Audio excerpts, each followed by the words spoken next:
I self-hined without even realizing what I was doing. I stepped off the small ladder I'd pulled out of the closet and waddled back to the bed.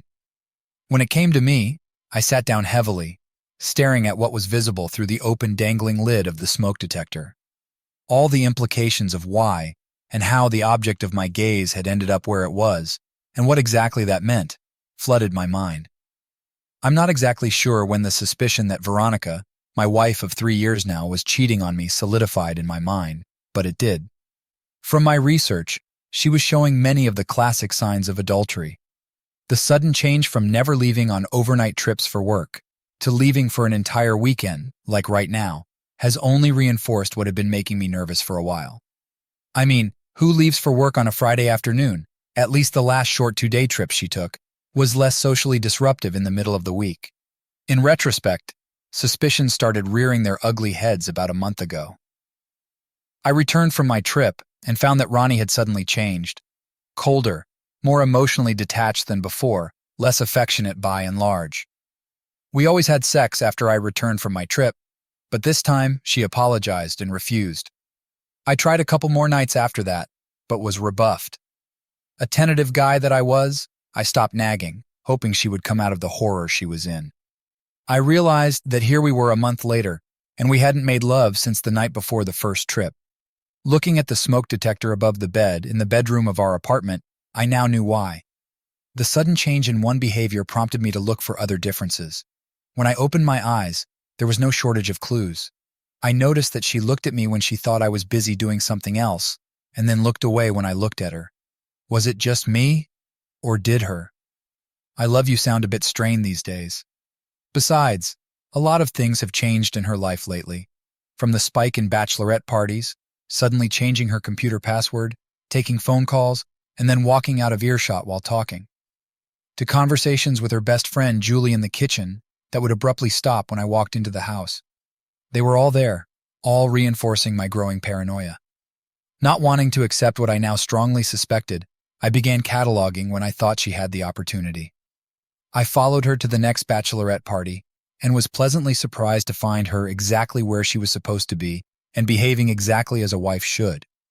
In a fit of petty anger, I changed my login password too. If she's going to keep secrets, I'll be damned if I'm going to give her free access to my stuff. Her actions and attitude affected me.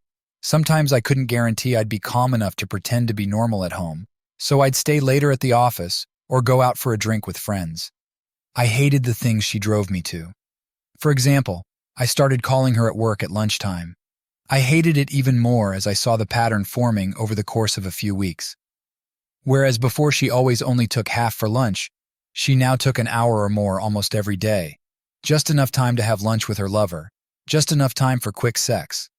Unfortunately, part of my job was to keep an eye on the reception desk and the phones on my lunch hour, so I could never keep an eye on Ronnie's work to keep track of her. I suppose I could have taken the day off, but subconsciously I was afraid of what I would discover.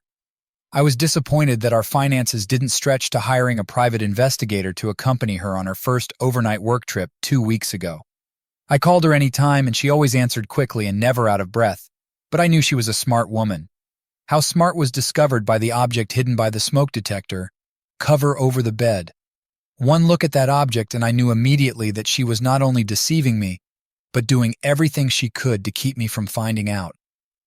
That day all my suspicions came together. Wanting to see my wife before she left for the weekend to see her lover, perhaps in the vain hope of reminding her that I loved her, I returned home a little early, timing it so that she would be home from the office, but not yet at the airport. She clearly wasn't expecting me and walked out of the bedroom looking guilty as hell. I sat on the bed until she had no choice but to go into the bathroom to finish her makeup. I then carefully checked the closet and under the bed. Nothing. Then checked that her phone was still protected by an unknown password and carefully pulled enough clothes out of her suitcase to make sure. There were no suspicious underwear or cocktail dresses. This puzzled me. When I entered the house, she was definitely up to no good in this room.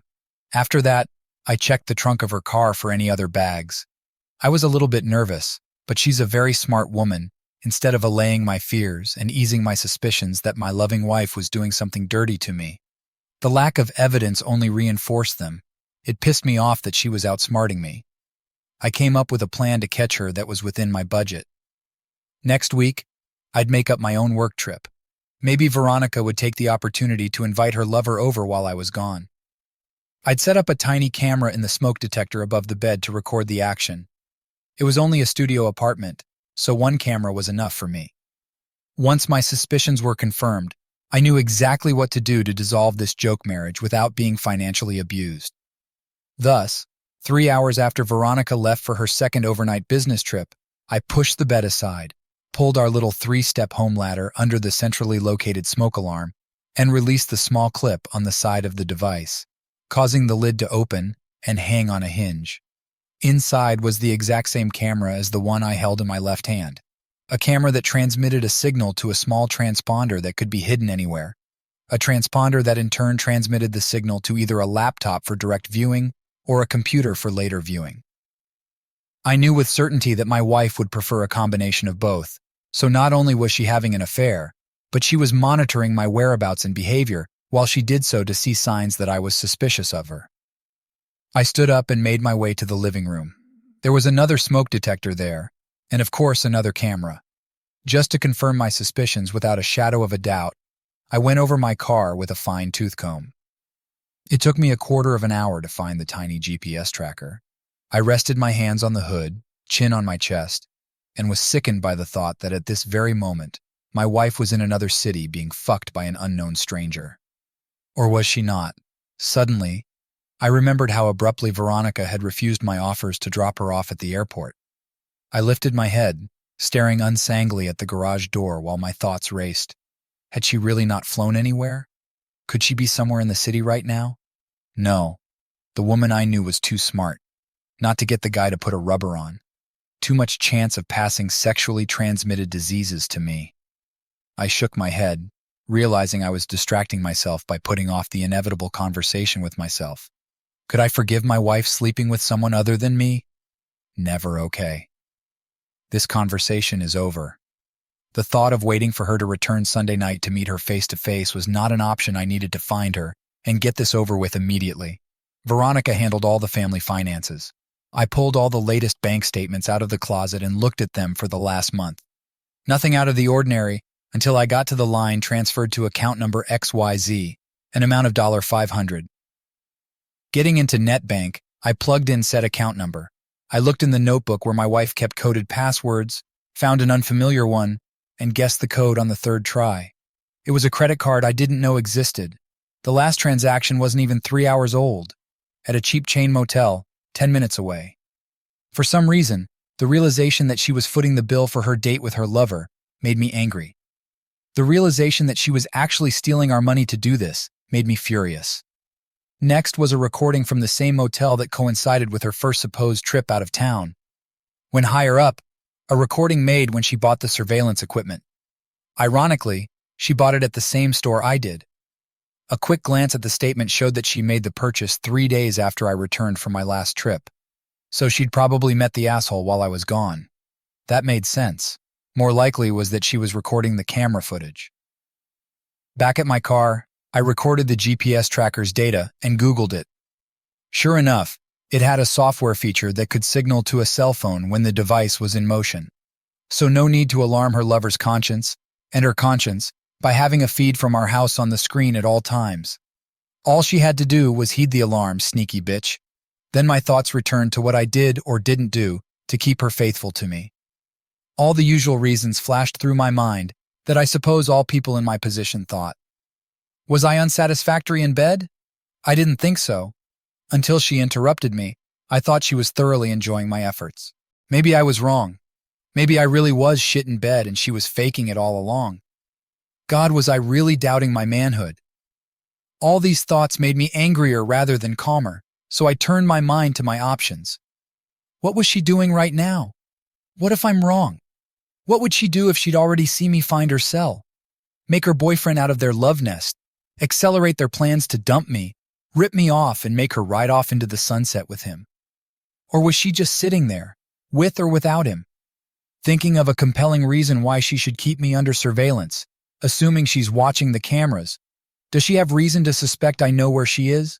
Looking around, I assess the interior view camera.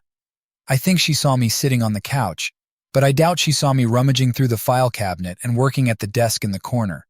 She would have noticed the frantic activity, but had no idea what it was all about, for the rather vindictive reason of cutting into there, or her planning time, and no other. I decided to confront her now. Anger or no anger on my part, I don't know. Starting on the fact that there was no camera in the kitchen. I went in there and left the house through the kitchen door. Putting the side door of the garage, I removed the tracker and placed it on the shelf next to the car, figuring it wasn't sensitive enough to detect such a small movement. Pulling up to a cheap motel on the way out of town, I parked a little farther away. Stepping in the dark, I found her car hidden behind the main building, invisible from the highway. There were only 4 cars in the parking lot, and none within 5 spaces of her. The room directly in front of her car was also the only one with a light still on. Looking around for witnesses before creeping to the window, I checked to see if there was a view into the room. There wasn't. Steeling my ego for what I might discover, I raised my hand, clenched my fist, and prepared a knock. Before my knuckles could make contact with the wood, I saw the headlights of a car pulling out from around the corner. Thinking it might be her lover, I stepped away from the door, pretending to look for my room. A small car with the name of a local pizzeria stopped next to my wife's car. I lazily thought she was having a late dinner, but then I remembered that on a Friday night in this town, you can wait up to 3 hours for pizza delivery. The teenager got out of the car, retrieved a pizza box and a bottle of soft drink from the back seat, and knocked on the door. Veronica opened it, dressed exactly as she had been when she left our house, held out some cash, and then accepted the goods. From the shadows, I watched the delivery man walk back to his car. My wife left the door open while she carried a pizza in one hand and a drink in the other to place them next to the bed. Releasing her hands, she turned the door to close it. She ate, head when she saw me in the doorway. Then her gaze flicked back to the bed. Immediately embarrassed by the obviousness of the tears on her face, I looked around the rest of the room. The bed was crumpled, but only as if there was a person lying on top of the blanket. Her laptop was open on the bedside table. The screen split, one side showing our living room, the other, our bedroom. Without saying a word, I made my way into the room. Entering the bathroom, I checked that it was empty. Only her toiletries were on the sink. Back in the main room, I looked in the closet, empty, then knelt down to look under the bed. Everything that exhausted all the hiding places in the tiny motel room, I plopped down on the hard office chair that stood under the tiny desk. So I was right then. She'd seen me open her cameras, told her lover to leave, and cried when she realized her date had fallen through. That was good news, wasn't it? Of course it meant she was remorseful for what she had done to me to us. Then you started calling me 3 or 4 times during my lunch break to make sure I was there and not spying on you so you could meet your mistress in peace. My work phone records all missed calls. I started taking longer lunch breaks and seeing if your car was parked at work. Julie was giving me advice the whole time. You almost caught us talking in the kitchen once, remember? By the way, she thinks I'm just being paranoid. I'm eating something I don't know for sure. Tonight, when you came home early and almost caught me changing the battery in my bedroom camera, I thought I was going to faint from the stress.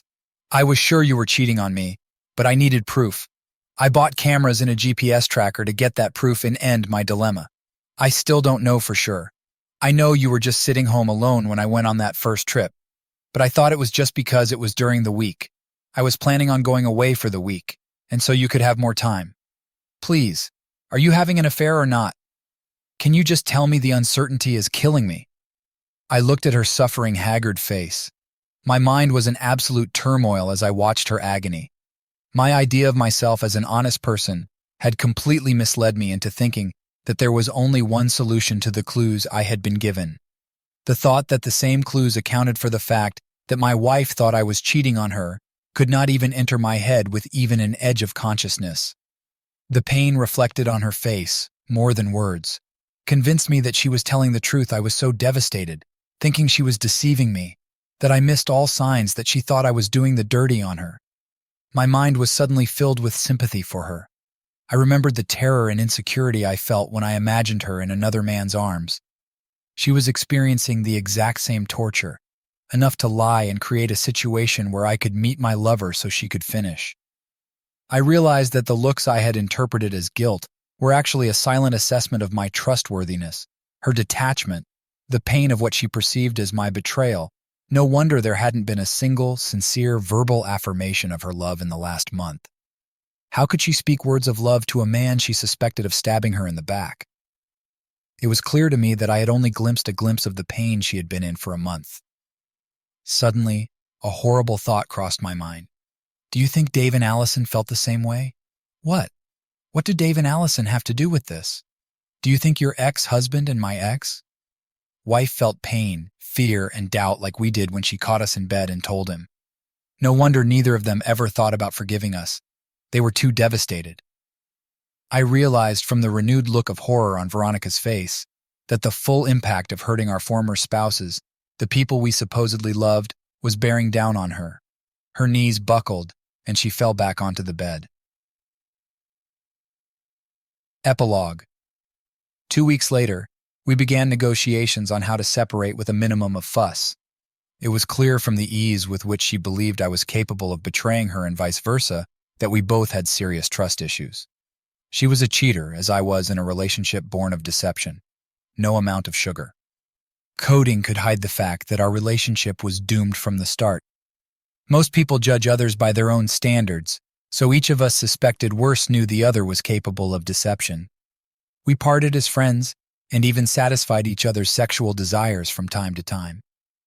When her biological window was almost closed, Veronica actually approached me a couple years later, asking that since she couldn't find a new life partner, would I agree to be the father of her child without any legal conditions? I thought that was too weird and declined. From then on, I didn't trust her enough to have sex with her without a condom. After a couple more years, we split up. The last time I heard from her, she was still single, just like me. I'm glad we enjoyed sex when we were together, while still married to other people, because now we're definitely paying for it. Subscribe to our channel, listen to the next story, because this story is nothing compared to the next one. If you're under 18, don't even think about listening to the next one.